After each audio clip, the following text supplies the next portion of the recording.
Hi, everyone. David Aragona and Scott Shapiro here, taking a look at some Pick 5 strategy for Turfway's synthetic championship card this Saturday night in Florence, Kentucky. And Scott, this is a difficult sequence to handicap. We should say that right off the bat. That's typically the case with the Turfway, but especially with the large fields drawn in the 4 stakes races that are part of the sequence. But I will say, I know some players shy away from synthetic handicapping. Maybe they think it's not their gig.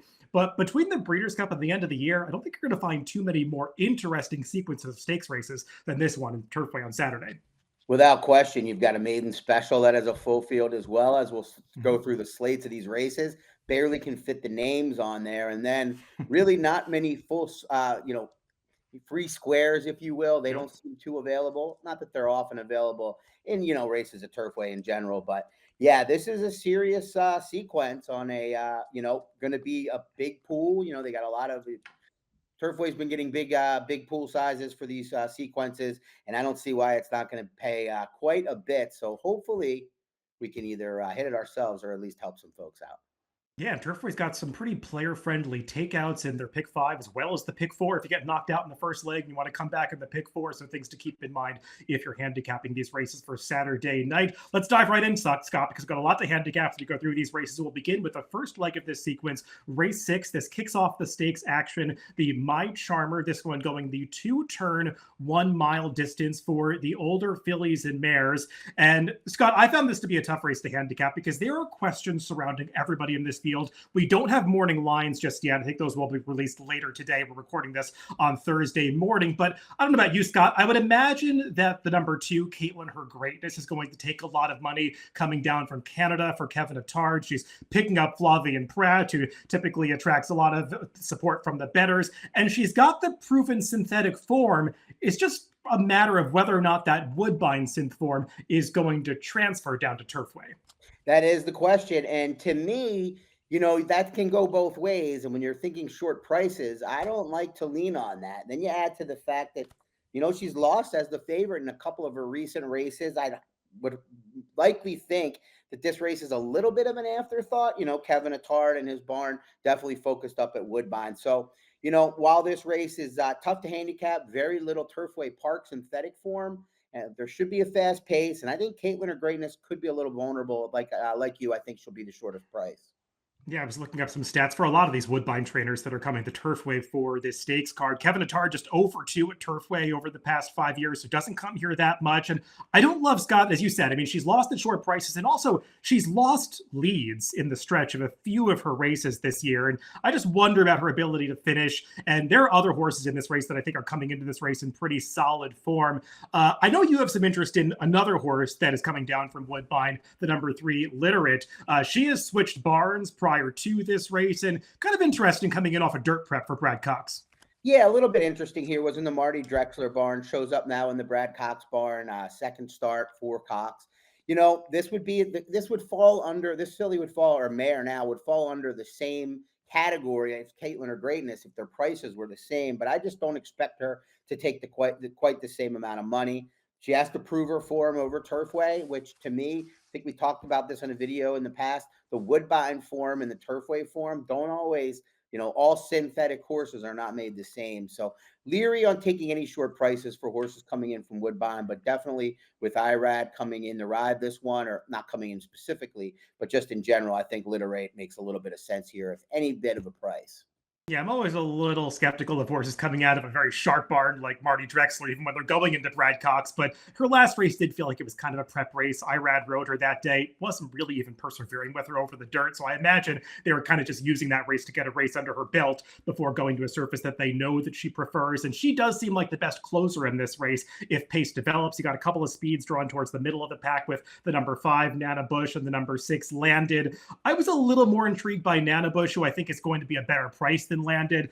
She did get steadied while she was fading in the stretch of that race at Keeneland last time. And even though that was just an allowance race, that was a pretty strong allowance race won by the graded stakes quality filly Proctor Street. There were other horses with stakes credentials in that race, and the pace kind of fell apart at the end. So I kind of wanted to give Nana Bush a bit of a pass for that. Horacio De Paz has brought a small stable to Turfway and has done pretty well at the start of this meet. So if the pace moderates, I think maybe she's one that could get brave up front. But there are a couple of others drawn towards the outside that should get good stalking trips. And I know we each have some interest in them, Scott. I'll let you go first with the number 9. She's looking lucky. Right, she's looking lucky. This is a mare that's had a good career, hasn't won a ton of races, and has never competed over the Turfway Park synthetic. Now, has been in the Matt Shire barn throughout her career, but she was up for sale and purchased for 375,000 just recently at the Keeneland November sale. So I think 10 Strike Racing was involved formerly, no longer involved. I think she's got a shot because, just reading between the lines and some quotes from the barn, I think they pointed to this spot after purchasing her. So I like her form. I think she's got some talent. So she's looking at lucky to me as one I would definitely use against the favorite Caitlin or Greatness.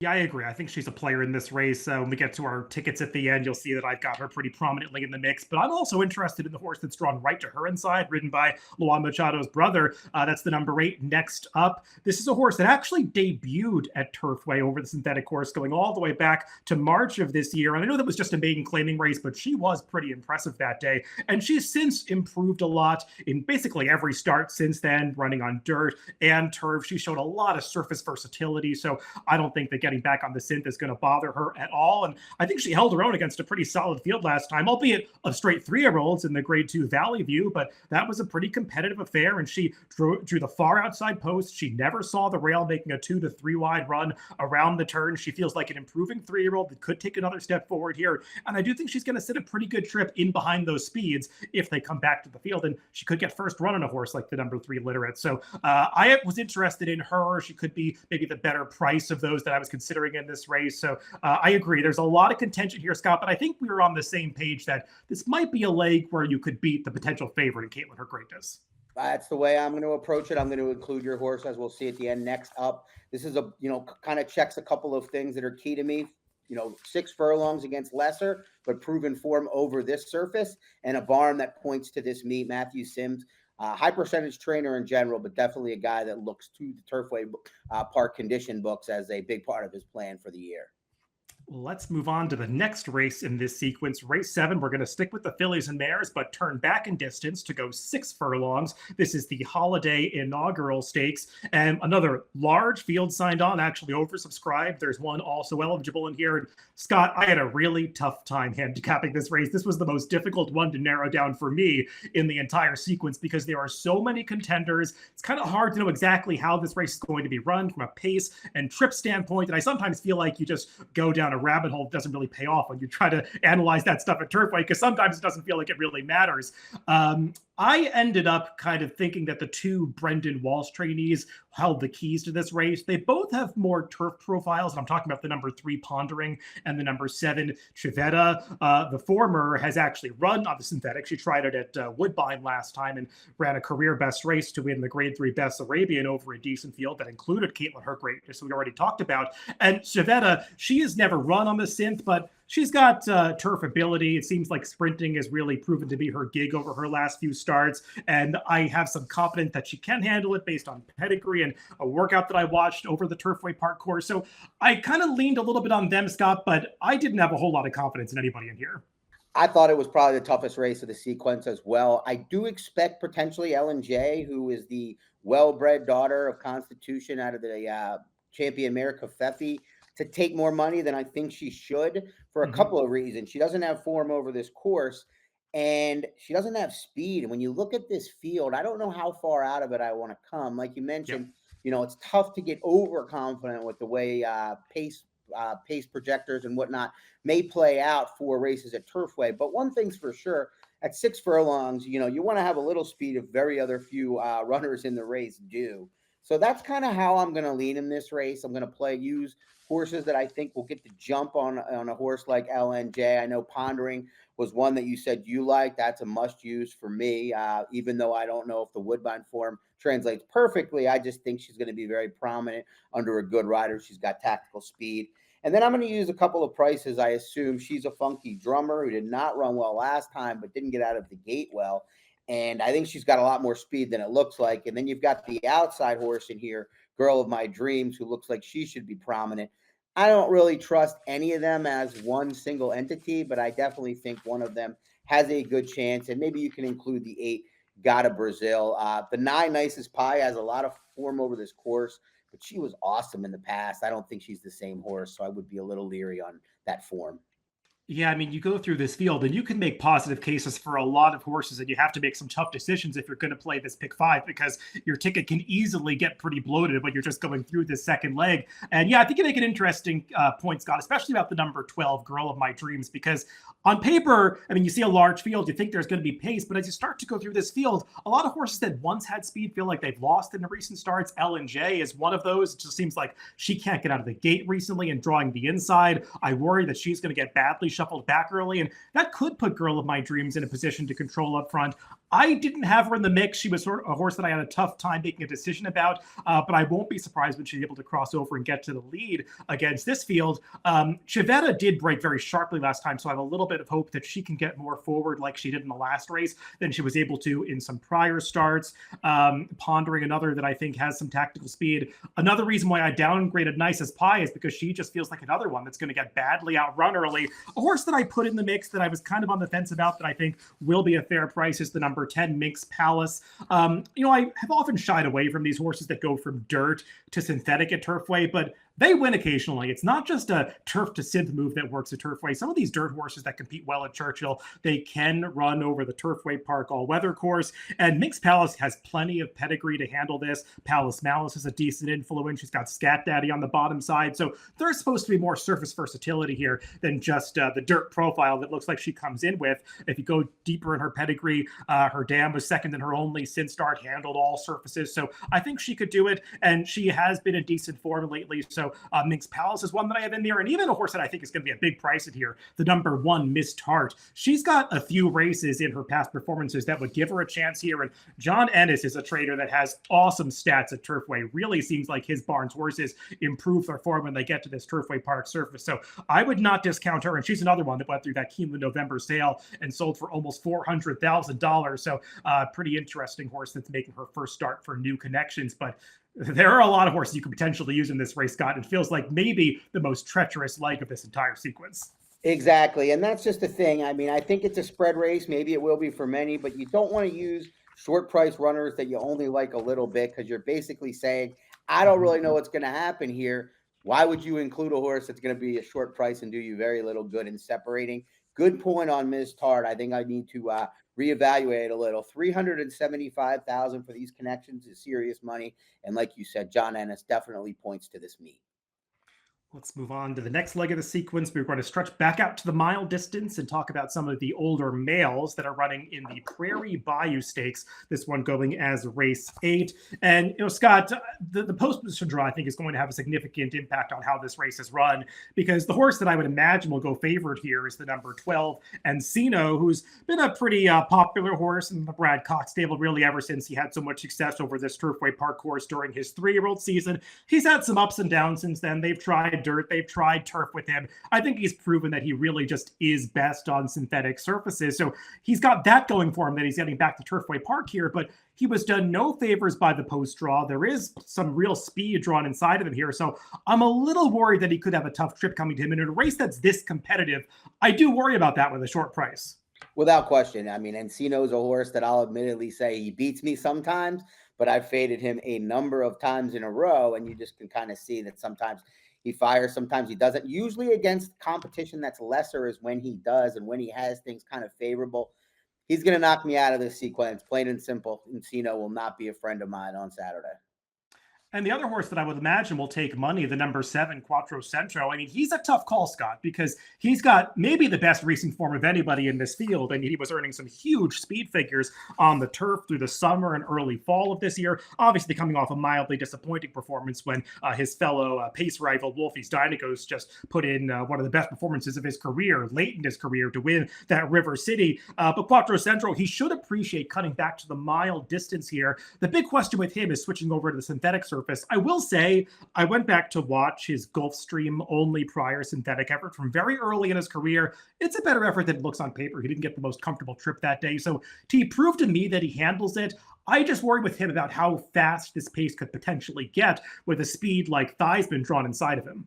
Yeah, you've got Theismann, you've got Horsepower, who's come out of sprints mostly and stretched out last time and showed some tactical speed. So I'm worried about the same thing. I know we ran some fast races over the summer, like you said. those two Kentucky Downs races, he really had things his way. Yeah. And we saw horses run one good race at Kentucky Downs, fire right back more than once, more than this horse. So I didn't really give him as much of a shot maybe as others will, but I'm going to narrow down in this race and take a swing and hopefully be right. And hopefully we get a little bit of a fast pace as part of that. Well, it sounds like you're against two of the short prices, Scott. Who are you going to land on here? Yeah, Dresden Row, I thought, I know I just talked about the Woodbine form, not trusting it, but you go back to this race last year, the Prairie Bayou ran on December 14th, 2024. And not only did he fire and lose by a head, but if you watch the trip in that race, it was pretty brutal. He Mhm. broke sharp, but he checked into the first turn and, lost significant ground then and lost momentum. And then really the winner got the jump on him, Paros, who was in good form as well. Um, and I thought Dresden Rose showed a really strong late kick considering the trouble he went through and the fact he'd never been over the surface. So I think this is a horse that's been semi-camera shy of late, but against good competition. And I think this spot fits him very well and is not a spot that was kind of a afterthought since he ran so well here last year. Yeah, I agree. I have him prominently in the mix. I saw all the things you did, the trip in last year's Prairie Bayou. You could make the argument that this year's field is a little tougher than last year's, and I think you can make that case for basically all four stakes races they're running on Saturday. This stakes program just keeps getting tougher and tougher year after year at Turfway Park. But unlike a lot of these Woodbine horses that we'll talk about, he's proven that he handles this surface at Turfway Park, and I think that's a real feather in his cap. And he's drawn well towards the inside, where he should be able to get the trip that it looks like his jockey tries to work out every time, saving ground and getting through at some point. So I've got Dresden Row in there as well.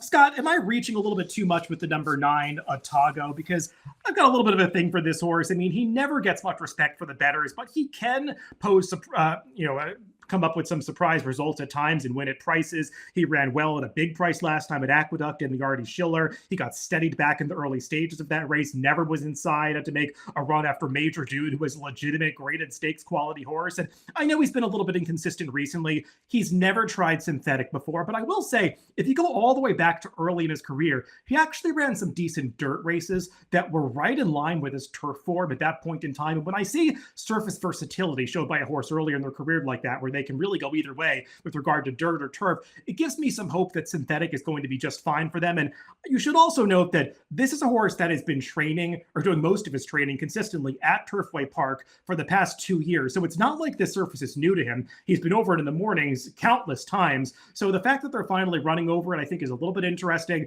And he probably does slip through the cracks again, given how many horses have to take money in here. That's the key to this. You've got questions to answer with this horse, mainly the synthetic, but you're going to get a price, right? I mean, Kelsey Danner, I know we talked about in the past. I mean, she's good everywhere. She's good at Turfway Park. She's good off layoff, a little bit of layoffs. And like you mentioned, I think the biggest key is this is a horse that's been here training. So whether she or he takes to it or not, this has been the plan, you would think, all along as well. So I think in this barn is a good price. And I look around the field, I don't see a ton of horses that I'm overly excited about from off the pace. I don't see any reason why, including this horse as a price would be a bad option.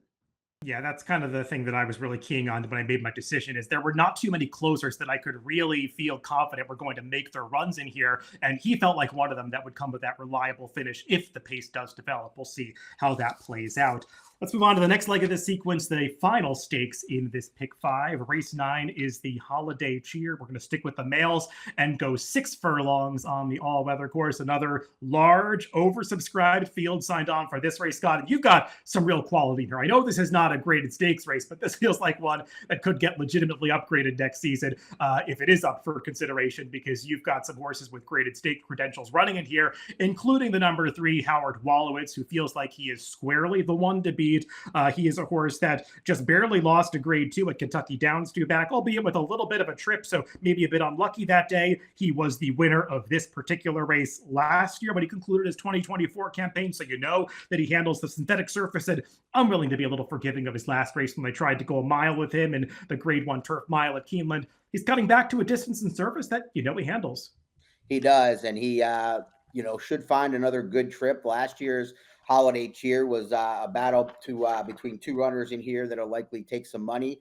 Howard Wallowitz, like you mentioned, and then Run Carson, who's probably the more intriguing option of the two from a price perspective. I'm going to guess on that because This is a horse that only has raced over this surface once, and he finished second and was a good second to Howard Wallowitz. And this race last year has not been back over it since, but has been given time since a third place finish over the turf at Churchill. Significant time. Kelsey Danner, again, the trainer, good numbers off this Tour of layoff. And he is clearly pointed to this race. He's been here for a couple of starts. I think, the top two from last year are going to take some beating in this race, because I think Ron Carson showed that he likes this surface. And you made all the points for Howard Wallowitz, who is the squarely the horse to beat. This year, you get Irad Ortiz Jr. back. He was, or not back. Yeah, no, he wasn't on, but he's been on the horse before. It was Jaramillo was actually on this one last year. But I think one of those two are going to be tough to beat in here, mainly because of their success over the oval already. But I know there's another horse that you have some interest in that has that success as well. Yeah, I mean, I'll just touch on the horse that you brought up, Run Carson, briefly, because he's a tough call for me in here. I respect the form from last year. I'm a little concerned, Scott, that this horse has had so much gate trouble since last year's race. And even prior to last year's race, I mean, 3 of his last 5 starts, he's had real issues getting out of the starting gate and getting the forward position that he usually needs to be successful. So that's a concern for me, breaking from the inside. But then you look outside of him, and there are a lot of other horses that are kind of wild cards when it comes to the pace of this race, like the number 11, Joe Shiesty, who, when he breaks, he's probably the naturally fastest horse in here. But he's another one, a lot like Run Carson. He's had real trouble getting out of the gate in recent starts. So I wonder if he doesn't break well, maybe this pace won't develop as it seems like it could on paper. So I kind of wanted to shy away from horses that needed to come from way towards the back of the pack. And I think that just strengthens the case for the number 3, Howard Wallowitz, who's got that versatility of running style. He can be up close. He can sit off. He's going to be in a good stalking position. And I do think he is squarely the one to beat. But the other horse that really interested me in here is the number 5, Arrest Me Red. I know he's kind of an old timer, and you wonder if at some point he's going to tail off, but he's held his form pretty well into his 7-year-old season. He's handled the synthetic course at Turfway Park a number of times in the past, so I'm not too worried about him switching over from turf out of his last few starts.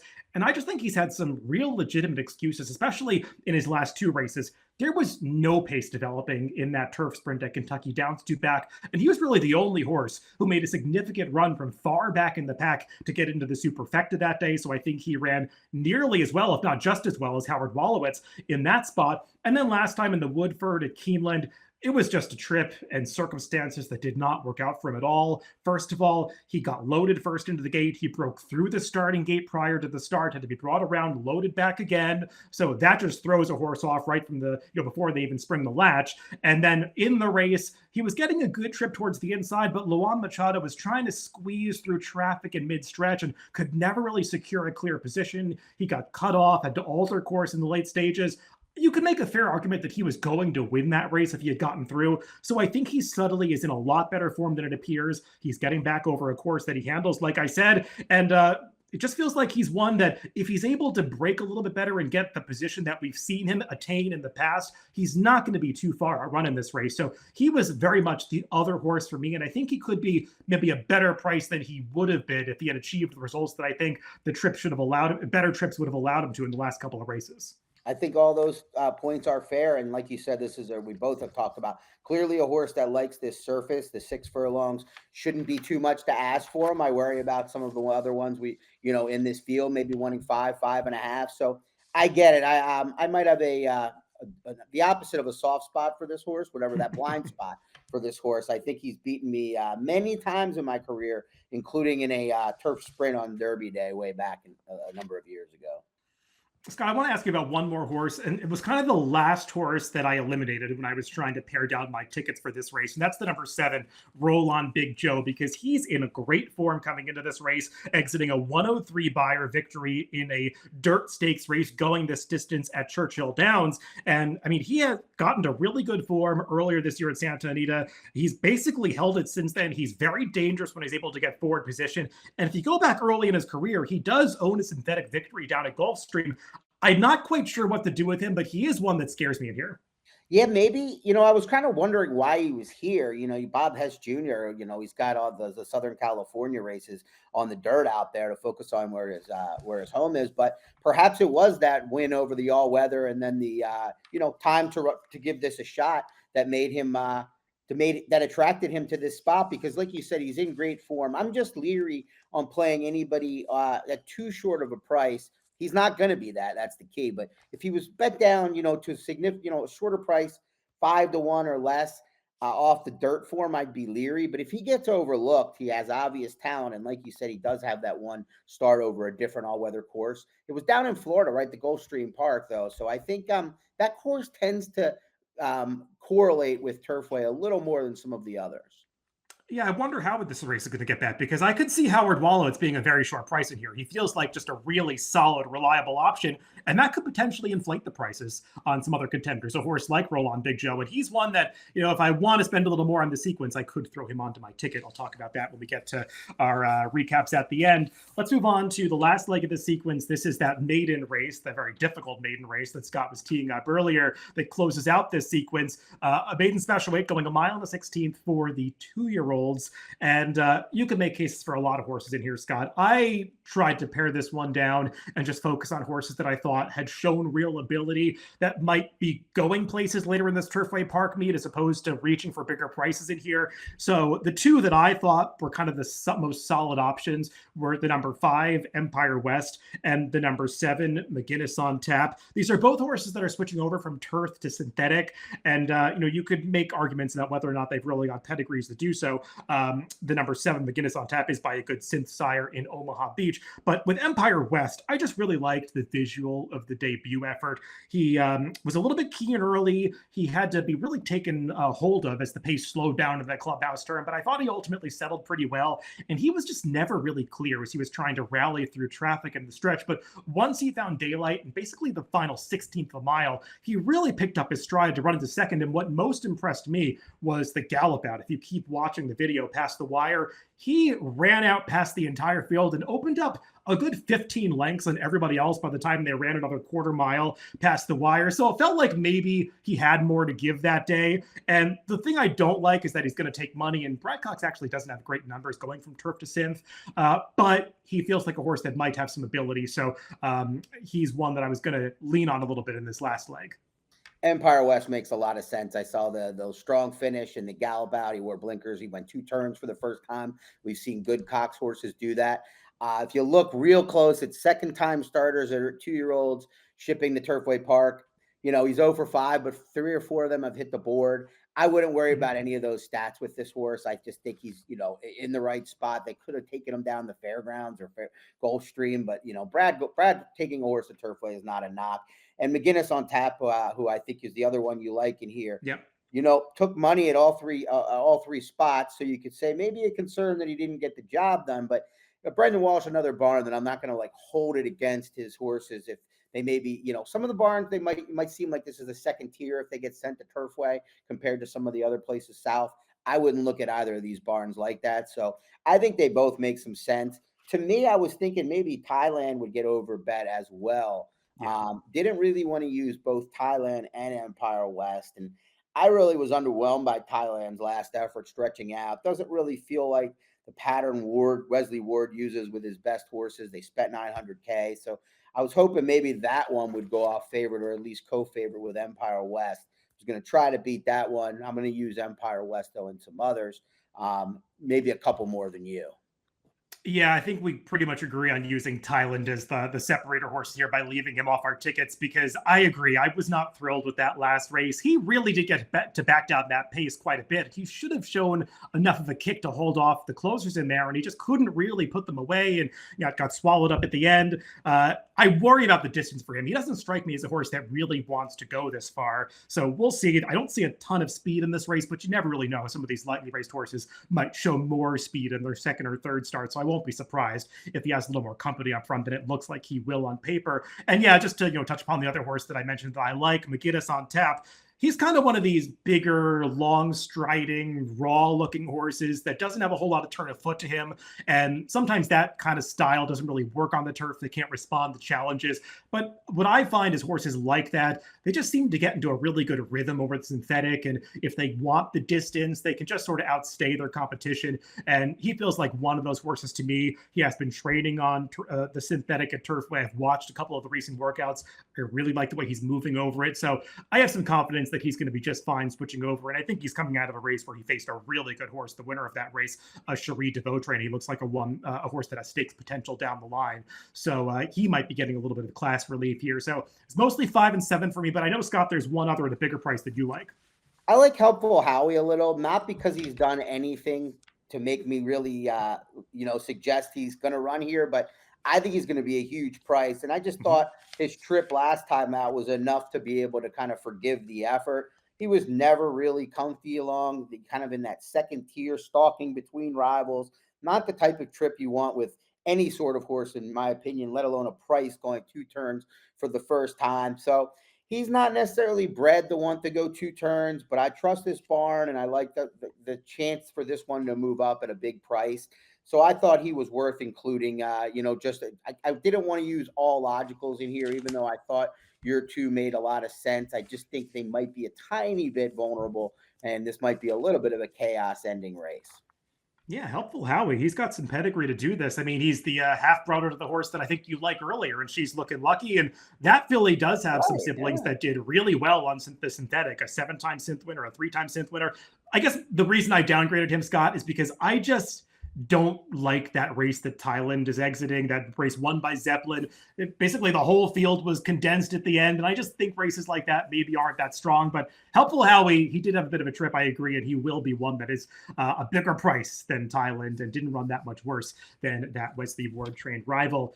Well, that's finishing up the handicapping of the sequence. Let's talk a little bit about how we might put these tickets together. And Bobby, I don't know which of our graphics you want to show first, so surprise me. Put up either my ticket or Scott's. Okay, we'll go to Scott first. All right, Scott. Age before beauty, huh? Age before beauty. All right, talk us through this one a little bit, because I imagine it was tough to narrow this down, and I see you did come up with a single in one leg of this sequence with a few spread legs. So talk us through how you might put this one together. Yeah, in these tough sequences, obviously, if you have a bigger budget, singling might not be ideal. But I love taking shots, singling logicals that aren't going to be the favorite, or most importantly, forget about favorite, aren't going to be a common single. And I see 0 chance that number 5, Dresden Row, who I have as a single, will be a common single. I think he'll be used on a lot of tickets, but I think getting maybe some leverage there with the second or third choice can overall prove fruitful as a macro strategy. We talked, the first couple of races, I'm going to try to beat Caitlin Her Greatness to kick things off using 3 in there. I do like the chances of she's looking lucky. I'm hoping that barn, obviously, and that mare has a big day, but without the turf, without the synthetic form, I didn't think we could just key in on her. Race 7 to me was the toughest race in the sequence, but the lack of speed makes me want to toss L&J, who I expect to take a lot of money. And I will be adding number 1, Ms. Tart, after our discussion to that spread. It shouldn't cost me too much to do that. Race 8 is that single, the Dresden Row single here, coming in from Woodbine, but ran really well in this race last year. And I think unlike a lot of these Woodbine horses, this has been a thought pointing to this race all along for Lauren Richards. And then race 9 is another race where I'm going to narrow it down. You made a fair case for Arrest Me Red. I wouldn't be surprised if he knocks me out of another sequence, but I'm going to ride last year's form in this race with the top 2 from Run Carson, who you brought up, fair points, and Howard Wallowitz, who will probably be the most common single in the sequence. And then I'm going to use 4 to close things out, not Thailand, but yes, to the 5, Empire West, who will likely take a lot of money with a couple of prices in there. But what do you got? We'll take a look at how I'm going to put this one together. And this was difficult, I'll say. I couldn't find a single in here. I couldn't find a horse that I really wanted to lean on. I will say, as you can kind of see from the way I put this together, I've got a little more confidence in sort of the final 3/5 of this sequence than I do the first couple of legs, where I wanted to spread a little bit more. So if I can get through those first 2 legs, I'll feel better about this. But I will say, if I get knocked out, this might be the kind of sequence where I just come back with a late pick 3. We'll see how that all plays out, because I think my opinions later on are a little bit more affordable. But Scott and I had a lot of similar horses in the first leg, the My Charmer. I did give preference to the number 8 next up, because I think she's going to be the best value of those that I liked in here. I've got the number 5 Nana Bush in there. She's another one that I think could add some value if she's able to get the job done in this first leg. But the main opinion, spreading here with medium confidence, is that I wanted to be against Caitlin Her Greatness who I think beating her could really inflate the potential payout of this sequence. And I do think she's vulnerable. In the second leg, this is the trickiest one for me. Narrowing it down to just 4 horses was a real tough task. I just kind of went for those that I had either confidence in or I thought would offer value. Like I said, I feel pretty good about the 2 Brendan Walsh trainees, the number 3 and the 7. I just think the number 1 and 10, Miss Tart and Minx Palace, would kind of slip through the cracks from a wagering standpoint and might be able to offer value. They've got real questions to answer with regard to form and surface, but if they're successful, I do think that they could really make the sequence pay. And then getting into some of my stronger opinions later on, I do like the number 9, Otago, getting on this surface for the first time in that 8th race. I think if the pace develops like I think it could, he's the best closer in the bunch. I totally agree with Scott's take on Dresden Row. I think in a lot of ways he's the horse to beat in there. And I did include the number 7, Quattro Centro. There's always the possibility that some of the speeds don't go, but I do think from a pure talent standpoint, he's one of the best horses in that race. We'll see if he's as effective on the surface. I feel pretty good about that 9th race. Obviously, the number 3, Howard Wolowitz, is way the horse to beat. I think he's the most likely winner, but I do think that Arrest Me Red is not that far off him in terms of recent form, and he's probably going to be a better price. And then closing things out, I narrowed it down to the 2 logical horses, leaving out one of them in Thailand. I was going to be against him in there, but the 2 others, the number 5, the Brad Cox trainee, and the number 7, McGinnis on Tap, I thought that those 2 horses would be able to handle the transition to the synthetic, and they showed the talent to win a race like this. So that's how I put it together. I think if you play this straight, it's a $96 ticket. I would have liked to get it a little bit cheaper than that, but this does feel like a sequence, Scott, that if you want to give yourself a good chance, you're going to have to invest a little bit of money. Yeah, I would suggest, you always can take shots with, $4, $8, $16 tickets. Would never knock that, but you're going to have your work cut out for you. I think there'll be some big tickets going in, lots of spreading. And if you can find the way to that medium-sized ticket, like our approach, you will have a very good day and a very good, night if you're able to connect the dots. Well, everybody, we want to hear from you. Let us know in the comments down below who you're looking forward to playing in this Turfway Park sequence. If you want to comment your entire grid or your ticket that you're playing, let us know in the comments down below. We'd love to hear your opinions about this sequence at Turfway Park on Saturday night. Good luck if you're playing this late pick 5 on the synthetic championship card at Turfway.